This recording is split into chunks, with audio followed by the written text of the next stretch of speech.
അതായത്, ഇന്ന് രാവിലെ നിങ്ങൾ ഉറക്കം എഴുന്നേൽക്കുന്നു, ഫോൺ എടുത്ത് നോക്കുമ്പോൾ കാണുന്നത്, ആ, ഇന്ത്യയിൽ ഒരു മിലിറ്ററി ലോക്ക്ഡൗൺ പ്രഖ്യാപിച്ചിരിക്കുന്നു എന്ന വാർത്തയാണ്. ഒന്ന് ആലോചിച്ചു നോക്കൂ ആ ഒരു അവസ്ഥ. തീർച്ചയായും വലിയൊരു പരിഭ്രാന്തി ഉണ്ടാക്കുന്ന കാര്യമാണത്, പ്രത്യേകിച്ച് ഇന്നത്തെ ഈ ദിവസം.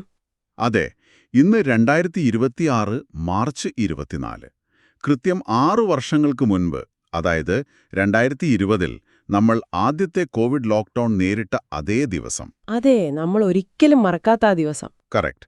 നിങ്ങളുടെ സോഷ്യൽ മീഡിയ ടൈംലൈനുകൾ മുഴുവൻ ആ ഒരു ഭയം നിറഞ്ഞ സന്ദേശങ്ങൾ കൊണ്ട് നിറയുകയാണല്ലേ? പക്ഷേ ഇതിലെ ഏറ്റവും വലിയൊരു വിരോധാഭാസം എന്താണെന്ന് വെച്ചാൽ നിങ്ങൾ ജനാല തുറന്ന് പുറത്തേക്ക് നോക്കിയാൽ അവിടെ എങ്ങും പട്ടാളമില്ല എന്നതാണ്. അതാണ്. നിങ്ങൾക്ക് പുറത്തിറങ്ങാൻ യാതൊരു വിലക്കും ആരും ഏർപ്പെടുത്തിയിട്ടില്ല. എന്നിട്ടും നാളെ ഒരുപക്ഷെ നിങ്ങൾക്ക് വീടിനുള്ളിൽ തന്നെ ഇരിക്കേണ്ടി വന്നേക്കാം. അത് ഏതെങ്കിലും വൈറസ് കാരണമോ നിയമം കൊണ്ടോ അല്ല. അതെ, മറിച്ച് ആയിരക്കണക്കിന് കിലോമീറ്ററുകൾക്കപ്പുറം പശ്ചിമേഷ്യയിൽ നടക്കുന്ന ഒരു യുദ്ധം കാരണമാണ്. ശരിക്കും നമ്മൾ ജീവിക്കുന്ന ഈ വിവരസാങ്കേതിക ലോകത്തിന്റെ ഏറ്റവും വലിയൊരു പ്രശ്നം തന്നെ ഇതാണ്. ആളുകൾ ഇല്ലാത്തൊരു പ്രശ്നത്തെ ഓർത്ത് ഭയപ്പെടുമ്പോൾ യഥാർത്ഥ പ്രശ്നത്തെക്കുറിച്ച് പലരും ബോധവാന്മാരല്ല. സത്യം പറഞ്ഞാൽ ഈ ഊർജ പ്രതിസന്ധിയാണ് നമ്മുടെ കൺമുന്നിലുള്ള യഥാർത്ഥ വില്ലൻ, അല്ലാതെ ഈ പറയുന്ന മിലിറ്ററി ലോക്ക്ഡൗൺ അല്ല. അതാണ് ഈ സ്രോതസ്സുകളിലൂടെ നമ്മൾ ഇന്ന് അന്വേഷിക്കാൻ പോകുന്നത്. ഒരു പോഡ്കാസ്റ്റ് എന്നതിലുപരി ആഴത്തിലുള്ള ഈ ഒരു വിശകലനത്തിലേക്ക് നിങ്ങൾക്ക് സ്വാഗതം. എനിക്ക് ലഭ്യമായ രേഖകൾ, അതായത് പ്രധാനമന്ത്രിയുടെ പ്രസംഗത്തിന്റെ പൂർണ്ണരൂപം, ഊർജ്ജ മന്ത്രാലയത്തിന്റെ റിപ്പോർട്ടുകൾ, പിന്നെ ചില പ്രത്യേക സർക്കുലറുകളോടുകൂടെയുണ്ടല്ലേ? അതെ, ചെന്നൈ പോലുള്ള നഗരങ്ങളിലെ പുതിയ മാർഗനിർദ്ദേശങ്ങൾ, ഇതെല്ലാം ഞാൻ വിശദമായി പരിശോധിച്ചു. എവിടെ നിന്നാണ് ഈ പരിഭ്രാന്തി തുടങ്ങിയതെന്ന് അന്വേഷിച്ചാൽ നമ്മൾ എത്തിച്ചേരുന്നത് മാർച്ച് 23-നും 24-നുമായി പ്രധാനമന്ത്രി പാർലമെന്റിൽ നടത്തിയ പ്രസംഗങ്ങളിലാണ്. കൃത്യമായി പറഞ്ഞാൽ ആ പ്രസംഗത്തിന്റെ വാക്കുകളിലാണ് ഈ പ്രശ്നം മുഴുവൻ കിടക്കുന്നത്. ശരിയാണ്. ആ പ്രസംഗത്തിന്റെ ട്രാൻസ്ക്രിപ്റ്റ് വായിച്ചപ്പോൾ എനിക്ക് മനസ്സിലായത് അതിലൊരിടത്തും അതിർത്തികൾ അടയ്ക്കുന്നതിനെക്കുറിച്ചോ പൗരന്മാർക്ക് യാത്രാവിലക്ക് ഏർപ്പെടുത്തുന്നതിനെക്കുറിച്ചോ പരാമർശിച്ചിട്ട് പോലുമില്ലെന്നാണ്. ഒരക്ഷരം പോലും അതിനെക്കുറിച്ച് പറഞ്ഞിട്ടില്ല. പിന്നെ എങ്ങനെയാണ് ഒറ്റ രാത്രി കൊണ്ട് ഈ ലോക്ക്ഡൌൺ വാർത്ത ഇത്രയും വലിയൊരു ദേശീയ പരിഭ്രാന്തിയായി മാറിയത്? എനിക്കത് ശരിക്കും അത്ഭുതമായിട്ടാണ് തോന്നിയത്. ഇതിന്റെ ഉത്തരം മനുഷ്യന്റെ മനഃശാസ്ത്രത്തിലും നമ്മൾ ഭാഷയെ എങ്ങനെ സ്വീകരിക്കുന്നു എന്നതിലുമാണ് അടങ്ങിയിരിക്കുന്നത്. അതായത്, പ്രസംഗത്തിൽ പ്രധാനമന്ത്രി സംസാരിച്ചത് പശ്ചിമേഷ്യൻ യുദ്ധം ആഗോള വിപണിയിൽ ഉണ്ടാക്കാൻ പോകുന്ന സാമ്പത്തിക ആഘാതങ്ങളെക്കുറിച്ചാണ്. ഈ യുഎസ്-ഇറാൻ യുദ്ധമല്ലേ? അതെ, ഈ യുദ്ധം കാരണം ഇന്ധനവില കുതിച്ചുയരും, അത് നമ്മുടെ സമ്പദ്വ്യവസ്ഥയെ സാരമായി ബാധിക്കും. അപ്പോൾ ഈ സാമ്പത്തിക പ്രതിസന്ധിയെ നേരിടാൻ ഒരു വലിയ കൂട്ടായ്മ രാജ്യത്തിന് ആവശ്യമുണ്ട് എന്ന് അദ്ദേഹം വ്യക്തമാക്കി. അപ്പോഴാണ് അദ്ദേഹം ആ ഉദാഹരണം പറഞ്ഞത്. കറക്റ്റ്. ഇത് വിശദീകരിക്കാൻ അദ്ദേഹം ഒരു ഉദാഹരണം ഉപയോഗിച്ചു. കോവിഡ് മഹാമാരിയുടെ സമയത്ത് രാജ്യത്തെ ജനങ്ങൾ ഒറ്റക്കെട്ടായി കാണിച്ച അതേ ഐക്യവും ക്ഷമയും ഈ സാമ്പത്തിക പ്രതിസന്ധി ഘട്ടത്തിലും ഉണ്ടാകണം എന്ന് അദ്ദേഹം ആഹ്വാനം ചെയ്തു. അവിടെയാണ് പ്രശ്നം തുടങ്ങിയത്. കോവിഡ് എന്ന ആ ഒറ്റ വാക്ക്. അതെ, ആ വാക്ക് കേൾക്കേണ്ട താമസം ജനങ്ങൾ ബാക്കി പറഞ്ഞ കാര്യങ്ങളെല്ലാം മറന്നു. ഇതൊരു വളരെ രസകരമായ സൈക്കോളജിക്കൽ ട്രിഗറാണ്. നമ്മൾ പലപ്പോഴും വിവരങ്ങളെ പൂർണ്ണമായി വിശകലനം ചെയ്യാറില്ല. പകരം നമ്മൾ വാക്കുകളെ നമ്മുടെ പഴയ ഓർമ്മകളുമായി നേരിട്ട് ബന്ധിപ്പിക്കും. അല്ലേ? തീർച്ചയായും. ഈ പ്രതിഭാസത്തെ കോഗ്നിറ്റീവ് ആങ്കറിംഗ് എന്നാണ് നമ്മൾ വിളിക്കുന്നത്. കോഗ്നിറ്റീവ് ആങ്കറിംഗ്, അതൊന്ന് വിശദീകരിക്കാമോ? അതായത്, ഒരു പ്രത്യേക സന്ദർഭത്തിൽ ഉപയോഗിച്ച വാക്ക് അതിന്റെ യഥാർത്ഥ അർത്ഥത്തിൽ നിന്ന് അടർത്തി മാറ്റപ്പെട്ട് തികച്ചും വ്യത്യസ്തമായൊരു വ്യാഖ്യാനത്തിന് വഴിവെക്കുന്നു. നമ്മുടെ തലച്ചോറിൽ കോവിഡ് എന്ന വാക്കും ലോക്ക്ഡൌൺ എന്ന വാക്കും വേർതിരിക്കാനാവാത്ത വിധം ബന്ധിക്കപ്പെട്ടിരിക്കുകയാണ്. ശരിയാണ്. എനിക്കും അത് കേൾക്കുമ്പോൾ ആദ്യം ഓർമ്മ വരുന്നത് ആ അടച്ചുപൂട്ടലാണ്. അപ്പോഴീ പ്രസംഗത്തിൽ കോവിഡ് എന്ന് കേട്ടയുടനെ ആളുകളുടെ ഉപബോധ മനസ്സ് സാമ്പത്തിക പ്രതിസന്ധി എന്ന യഥാർത്ഥ വിഷയത്തെ തള്ളിക്കളയുകയും ചെയ്തു. അതെ, പകരം വീട്ടിനുള്ളിൽ അടയ്ക്കപ്പെട്ട ആ പഴയ ഓർമ്മകളിലേക്ക് പെട്ടെന്ന് തിരികെ പോവുകയും ചെയ്തു. പ്രസംഗത്തിന്റെ യഥാർത്ഥ ഉദ്ദേശം വരാനിരിക്കുന്ന സാമ്പത്തിക ബുദ്ധിമുട്ടുകൾക്ക് ജനങ്ങളെ മാനസികമായി തയ്യാറെടുപ്പിക്കുക എന്നതായിരുന്നു. പക്ഷേ ജനങ്ങൾ അതിനെ എടുത്തത് വേറൊരു രീതിയിലാണ്. അതാണ് പ്രശ്നം. കേൾവിക്കാർ ആ സന്ദേശത്തെ സ്വീകരിച്ചത് ഒരു മുന്നറിയിപ്പായിട്ടല്ല, മറിച്ച് ഉടൻ നടപ്പിലാക്കാൻ പോകുന്ന ഒരു നിയന്ത്രണമായിട്ടാണ്. ഒരു വാക്ക് എങ്ങനെയാണ് ഒരു സമൂഹത്തിന്റെ മുഴുവൻ ചിന്താശേഷിയെയും ഹൈജാക്ക് ചെയ്യുന്നതിന്റെ ഏറ്റവും മികച്ച ഉദാഹരണമാണിത്. അതെ, വിശകലന ബുദ്ധിയോടെയല്ല, മറിച്ച് വൈകാരികമായാണ് ഇത്തരം പ്രതിസന്ധി ഘട്ടങ്ങളിൽ വലിയൊരു വിഭാഗം ആളുകൾ വിവരങ്ങളെ പ്രോസസ്സ് ചെയ്യുന്നത്. പക്ഷെ ഇവിടെ നമ്മൾ ഒരു കാര്യം കൂടി കണക്കിലെടുക്കേണ്ടതുണ്ട്. കേവലം ഒരു വാക്കുകൊണ്ട് മാത്രമല്ല ഇത്രയും വലിയൊരു കോലാഹലമുണ്ടായത്. ഇന്ന് മാർച്ച് 24 ആ തീയതി. അതെ, ആ തീയതിക്കും ഈ പരിഭ്രാന്തിക്കും തമ്മിൽ വളരെ അഭേദ്യമായ ഒരു ബന്ധമുണ്ട്. 2020 കൃത്യം ഇതേ ദിവസമാണ് ഇന്ത്യയിൽ ആദ്യത്തെ സമ്പൂർണ്ണ ലോക്ക്ഡൗൺ പ്രഖ്യാപിച്ചത്. അതൊരു വലിയ സാംസ്കാരിക മുറിവാണ് നമ്മളിൽ അവശേഷിപ്പിച്ചത്. തീർച്ചയായും വലിയൊരു ട്രോമയാണത്. അപ്പോൾ എന്റെ ചോദ്യം ഇതാണ്, ഈ സോഷ്യൽ മീഡിയയിലെ ആൽഗോരിതങ്ങൾ യഥാർത്ഥ വസ്തുതകളേക്കാൾ കൂടുതൽ ജനങ്ങളുടെ ഇത്തരം പഴയകാല ഭയങ്ങളെയും ഓർമ്മകളെയും ചൂഷണം ചെയ്താണോ ഈ ട്രെൻഡിങ്ങുകൾ സൃഷ്ടിക്കുന്നത്? നമ്മൾ സത്യത്തിൽ ഈ ഡിജിറ്റൽ സംവിധാനങ്ങളുടെ ഇരകളാണോ? വളരെ കൃത്യമായ ചോദ്യമാണ്. സത്യം പറഞ്ഞാൽ അൽഗോരിതങ്ങൾക്ക് സത്യം എന്താണെന്നോ മിഥ്യ എന്താണെന്നോ തിരിച്ചറിയാനുള്ള യാതൊരു ധാർമ്മിക ബോധവുമില്ല. അവയുടെ ഏക ലക്ഷ്യം ആളുകളുടെ എൻഗേജ്മെന്റ് വർദ്ധിപ്പിക്കുക എന്നത് മാത്രമാണ്. അതായത് നമ്മൾ എത്ര നേരം ആ ഫോണിൽ നോക്കിയിരിക്കുന്നു എന്നത് മാത്രമാണ് അവരുടെ ലക്ഷ്യം. അതെ, ഒരു പ്ലാറ്റ്ഫോമിൽ ആളുകൾ എത്ര സമയം ചെലവഴിക്കുന്നു എന്നതിലാണ് അവയുടെ വിജയം. മനുഷ്യന്റെ തലച്ചോറ് ഏറ്റവും വേഗത്തിൽ പ്രതികരിക്കുന്നത് ഭയം, ഉത്കണ്ഠ, ദേഷ്യം എന്നീ വികാരങ്ങളോടാണ് എന്ന് ഈ അൽഗോരിതങ്ങൾക്ക് വളരെ കൃത്യമായി അറിയാം. ഹോ, അപ്പോൾ ഈ മാർച്ച് 24 എന്ന തീയതിയും ആ തീയതിയും പ്രധാനമന്ത്രിയുടെ പ്രസംഗത്തിലെ കോവിഡ് എന്ന വാക്കും ഒത്തുചേർന്നപ്പോൾ അതൊരു പെർഫെക്റ്റ് സ്റ്റോമായി മാറി. ആളുകൾ അവരുടെ പഴയ അനുഭവങ്ങൾ പങ്കുവയ്ക്കാൻ തുടങ്ങി. ചിലർ സംശയങ്ങൾ ചോദിച്ചു, മറ്റു ചിലർ കിട്ടിയ മെസ്സേജുകളെല്ലാം ഫോർവേഡ് ചെയ്തു. അതെ, ഇതിന്റെ ഒക്കെ ഫലമായി വളരെ പെട്ടെന്ന് തന്നെ ലോക്ക്ഡൌൺ ഇൻ ഇന്ത്യ എന്ന കീവേഡ് അവിടെ ട്രെൻഡിംഗ് ആയി. അൽഗോരിതം ഈ ഭയത്തെ ഏറ്റെടുക്കുകയും അത് ലക്ഷക്കണക്കിന് ആളുകളിലേക്ക് വളരെ വേഗത്തിൽ എത്തിക്കുകയും ചെയ്തു. എന്നുവെച്ചാൽ പഴയകാല ട്രോമകളെ ഇന്ധനമാക്കി മാറ്റുന്ന ഒരു യന്ത്രം പോലെയാണ് ഈ സംവിധാനങ്ങൾ പ്രവർത്തിക്കുന്നത്. നമ്മൾ ഈ 2020 പ്രേതങ്ങളെ ഓർത്ത് ഭയപ്പെടുന്ന ഈ സമയത്ത് യഥാർത്ഥത്തിൽ പശ്ചിമേഷ്യയിൽ മറ്റൊരു വലിയ പ്രതിസന്ധി രൂപപ്പെടുന്നുണ്ട്. അതെ, അതാണ് നമ്മളിനി ശ്രദ്ധിക്കേണ്ട ഏറ്റവും പ്രധാനപ്പെട്ട കാര്യം. അതാണ് നമ്മുടെ അടുത്ത വിഷയം. ഈ വ്യാജ വാർത്തകളിൽ നിന്ന് മാറി രേഖകൾ പറയുന്ന യഥാർത്ഥ യാഥാർത്ഥ്യത്തിലേക്ക് നമുക്ക് വരാം. ഇവിടെ ഒരു സൈനിക ഭരണമോ മിലിറ്ററി ലോക്ക്ഡൌണോ ഇല്ല. പക്ഷേ ആളുകൾ വീട്ടിലിരിക്കാൻ നിർബന്ധിതരാകുന്ന ഒരു സാഹചര്യം ഇവിടെ രൂപപ്പെടുന്നുണ്ട്. അത് നമ്മൾ മനസ്സിലാക്കേണ്ടതുണ്ട്. അത് നിയമം കൊണ്ടല്ല, മറിച്ച് ഗൾഫിൽ നിന്നുള്ള എണ്ണ വിതരണം തടസ്സപ്പെട്ടതുകൊണ്ടാണ്. അവിടെയാണ് നമ്മൾ ആഗോള രാഷ്ട്രീയത്തിന്റെയും സാമ്പത്തിക ശാസ്ത്രത്തിന്റെയും യഥാർത്ഥ ചിത്രം കാണേണ്ടത്. സ്രോതസ്സുകൾ വളരെ വ്യക്തമായി പറയുന്നുണ്ട്, പശ്ചിമേഷ്യയിലെ US-ഇറാൻ യുദ്ധം കാരണം ഹോർമുസ് കടലിടുക്കിലെ എണ്ണ വാതക വിതരണം പൂർണ്ണമായും സ്തംഭിച്ചിരിക്കുകയാണ്. ഈ ഹോർമുസ് കടലിടുക്കിന്റെ ആ ഒരു തന്ത്രപ്രധാനമായ പ്രാധാന്യം അതൊന്ന് വിശദമാക്കാമോ? തീർച്ചയായും.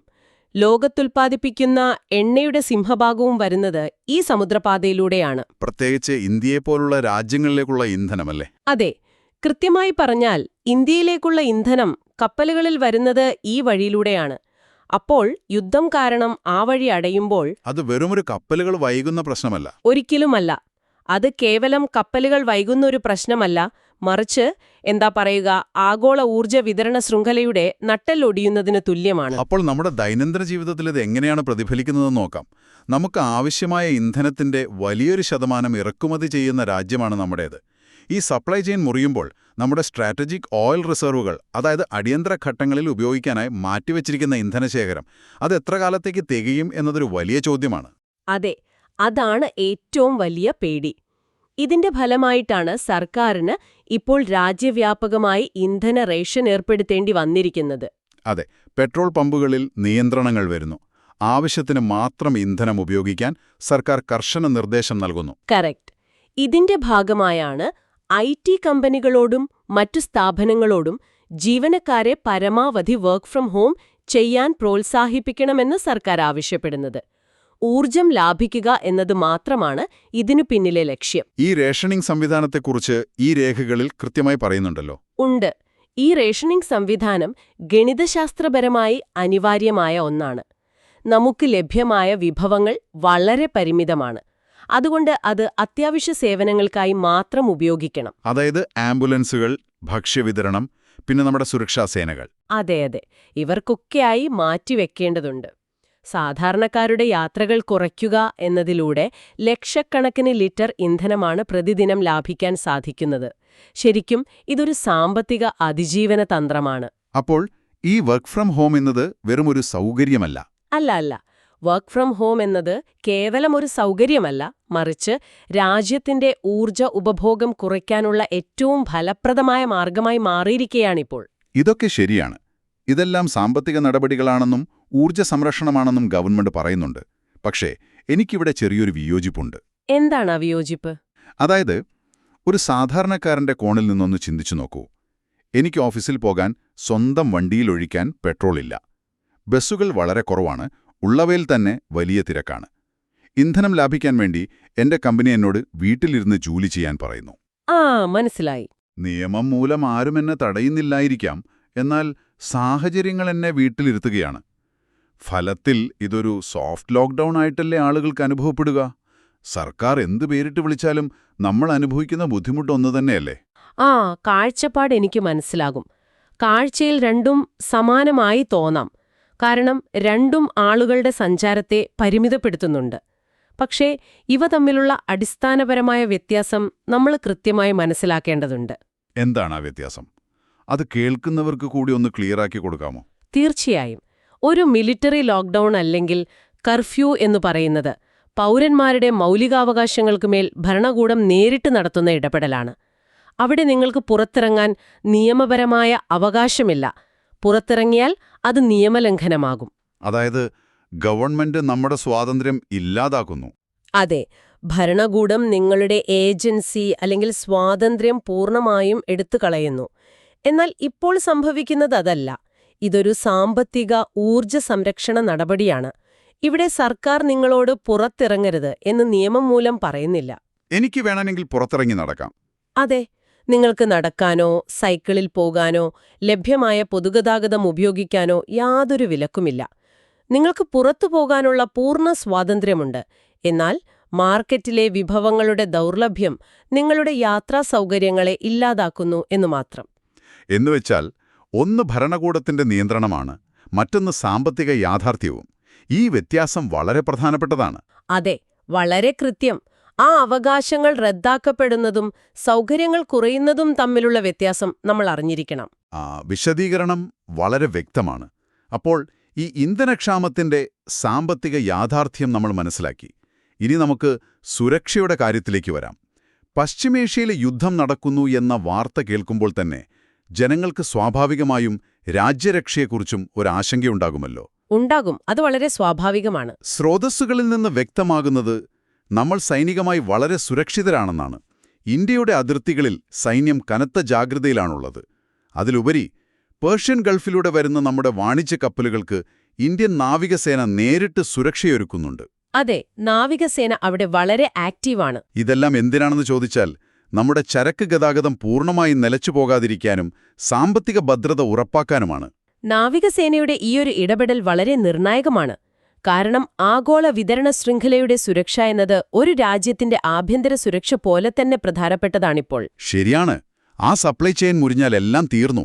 അതെ, യുദ്ധമേഖലയ്ക്ക് സമീപത്തുകൂടി നമ്മുടെ ഊർജവും മറ്റ് ആവശ്യ സാധനങ്ങളും സുരക്ഷിതമായി എത്തിക്കുക എന്നത് രാജ്യത്തെ ഫാക്ടറികൾ പ്രവർത്തിക്കുന്നതിനും വിപണി സജീവമായിരിക്കുന്നതിനും അത്യാവശ്യമാണ്. ഈ കപ്പലുകൾ സുരക്ഷിതമായി എത്തിയില്ലെങ്കിൽ നമ്മുടെ സാമ്പത്തിക നില കൂടുതൽ പരുങ്ങലിലാകും. അതുകൊണ്ടാണ് നമ്മുടെ സേന അതിന് ഇത്രയധികം പ്രാധാന്യം നൽകുന്നത്. അപ്പോൾ അതിർത്തികളിലെയും സമുദ്രത്തിലെയും സുരക്ഷ ഭദ്രമാണ്. അതുപോലെ രാജ്യത്തിനകത്തെ സാധാരണ ജീവിതവും യാത്രാസൗകര്യങ്ങളും നിയമപരമായി തടസ്സപ്പെട്ടിട്ടില്ല. യുദ്ധമേഖലയ്ക്ക് പുറത്തേക്കുള്ള ആഭ്യന്തര അന്തർദേശീയ ഫ്ലൈറ്റുകളും ട്രെയിനുകളും സാധാരണഗതിയിൽ തന്നെ പ്രവർത്തിക്കുന്നുണ്ട്. പക്ഷേ അവിടെ വേറൊരു പ്രശ്നമുണ്ട്. അതെ, നിങ്ങൾ പ്രത്യേകം ശ്രദ്ധിക്കേണ്ട ഒരു കാര്യമുണ്ട്. ആഗോള വിപണിയിൽ എണ്ണവില കുതിച്ചുയർന്നത് കാരണം നിങ്ങളുടെ യാത്രാച്ചെലവുകൾ വലിയ തോതിൽ വർദ്ധിച്ചിരിക്കുകയാണ്. വിമാന ടിക്കറ്റുകൾക്കും മറ്റ് യാത്രാമാർഗങ്ങൾക്കും ഇപ്പോൾ പഴയതിനേക്കാൾ വളരെ വലിയ തുക നൽകേണ്ടി വരും. ശരിക്കും പറഞ്ഞാൽ യാത്ര ചെയ്യാം, പക്ഷേ അത് നിങ്ങളുടെ പോക്കറ്റ് കാലിയാക്കും. ഇതാണ് യഥാർത്ഥ അവസ്ഥ. അതല്ലാതെ സർക്കാരിന് രാജ്യവ്യാപകമായി ഒരു ലോക്ക്ഡൗൺ പ്രഖ്യാപിക്കാൻ യാതൊരു പദ്ധതിയുമില്ല. ഈ ഒരു സാമ്പത്തികമായ ആഘാതം എല്ലാ മേഖലകളിലും പ്രകടമാണ്. വിലക്കയറ്റവും യാത്രാച്ചെലവും ജനങ്ങളെ നേരിട്ട് ബാധിക്കുന്ന കാര്യങ്ങളാണ്. എന്നാൽ ഇതിനെയെല്ലാം ഒരു അടിയന്തരാവസ്ഥ എന്നതിലുപരി ഒരു ആഗോള പ്രതിസന്ധിയുടെ സ്വാഭാവിക പ്രത്യാഘാതങ്ങൾ എന്ന നിലയിലാണ് നമ്മൾ കാണേണ്ടത്. അതെ, ഈ യാഥാർത്ഥ്യങ്ങൾ നിങ്ങളെ, അതായത് കേൾക്കുന്ന നിങ്ങളുടെ ദൈനംദിന ജീവിതത്തെ എങ്ങനെ ബാധിക്കുന്നു എന്നുകൂടി നമുക്ക് പരിശോധിക്കാം. ഇതിന് ഏറ്റവും മികച്ച ഉദാഹരണമായി സ്രോതസ്സുകളിൽ ചൂണ്ടിക്കാണിച്ചിരിക്കുന്നത് ചെന്നൈ നഗരത്തിനായി പുറത്തിറക്കിയിട്ടുള്ള പ്രത്യേക ഊർജ്ജ സംരക്ഷണ മാർഗനിർദ്ദേശങ്ങളാണ്. ആ മാർഗനിർദ്ദേശങ്ങൾ വളരെ ശ്രദ്ധേയമാണ്. വ്യവസായശാലകളിലെ വൈദ്യുതി ഉപയോഗം 40% കുറയ്ക്കാനാണ് അവർ ആവശ്യപ്പെട്ടിരിക്കുന്നത്. ശരിക്കും ഈ മാർഗനിർദ്ദേശങ്ങൾ ഒരു സൂക്ഷ്മമായ ആസൂത്രണത്തിന്റെ ഭാഗമാണ്. ചെന്നൈ പോലൊരു വലിയ വ്യാവസായിക നഗരത്തിൽ ലഭ്യമായ ഊർജം ഏറ്റവും അത്യാവശ്യമായ മേഖലകൾക്കു മാത്രം ഉറപ്പാക്കുക എന്നതാണ് ലക്ഷ്യം. അത്യാവശ്യമായ മേഖലകൾ എന്ന് പറയുമ്പോൾ ആശുപത്രികളും മറ്റുമല്ലേ? അതെ, ആശുപത്രികൾ, ഭക്ഷ്യസംസ്കരണ കേന്ദ്രങ്ങൾ, കുടിവെള്ള വിതരണം എന്നിവയ്ക്ക് ഊർജം ഉറപ്പാക്കുക എന്നതാണ് ഇതിലൂടെ ലക്ഷ്യമിടുന്നത്. ഇതിനായി പല കമ്പനികളും അവരുടെ ഷിഫ്റ്റുകൾ മാറ്റുന്നു, പീക്ക് അവറുകളിൽ വലിയ മെഷീനുകൾ പ്രവർത്തിപ്പിക്കുന്നത് ഒഴിവാക്കുന്നു. ഗതാഗതമോ ഇന്ധനമോ പ്രധാന ഘടകമായ ബിസിനസ്സുകൾ വീഡിയോ കോൺഫറൻസുകളിലേക്കും റിമോട്ട് വർക്കിംഗിലേക്കും പൂർണ്ണമായും മാറേണ്ടിവരും. അതെ, ഇതൊരു അടച്ചുപൂട്ടലല്ല, മറിച്ച് കുറഞ്ഞ ഊർജം ഉപയോഗിച്ച് എങ്ങനെ ഈ സിസ്റ്റം മുന്നോട്ടു കൊണ്ടുപോകാം എന്നതിന്റെ ഒരു പരീക്ഷണമാണ്. മാറ്റങ്ങളോട് എത്ര വേഗത്തിൽ നമുക്ക് പൊരുത്തപ്പെടാൻ സാധിക്കുമെന്നതിലാണ് ഇനി കാര്യം.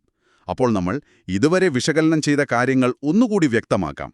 ഇന്ന് നിങ്ങളുടെ ഫോണുകളിൽ നിറഞ്ഞു നിൽക്കുന്ന ആ മിലിറ്ററി ലോക്ക്ഡൗൺ എന്നത് പൂർണ്ണമായും ഒരു വ്യാജ വാർത്തയാണ്. 100% വ്യാജമാണ്. പ്രധാനമന്ത്രിയുടെ പ്രസംഗത്തിലെ കോവിഡ് എന്ന വാക്കും മാർച്ച് 24 എന്ന തീയതിയിലെ പഴയ ഓർമ്മകളും കൂടിച്ചേർന്ന് മനുഷ്യന്റെ പരിഭ്രാന്തിയെ അൽഗോരിതങ്ങൾ ചൂഷണം ചെയ്തപ്പോൾ ഉണ്ടായ ഒരു വലിയ മിഥ്യ മാത്രമാണത്. ഒപ്പം നമ്മൾ ഓർക്കേണ്ടത്, യഥാർത്ഥത്തിൽ നമ്മൾ നേരിടുന്നത് ഒരു സൈനിക നടപടിയല്ല, മറിച്ച് ഭൂമിശാസ്ത്രപരമായി വളരെ അകലെ നടക്കുന്ന ഒരു യുദ്ധം കാരണം നമ്മുടെ നാട്ടിലെ എണ്ണ വിതരണം തടസ്സപ്പെട്ടതിന്റെ സാമ്പത്തിക പ്രത്യാഘാതങ്ങളാണ്. നമ്മുടെ യാത്രകൾക്കോ രാജ്യത്തിന്റെ സുരക്ഷയ്ക്കോ നിയമപരമായി യാതൊരു കോട്ടവും സംഭവിച്ചിട്ടില്ല.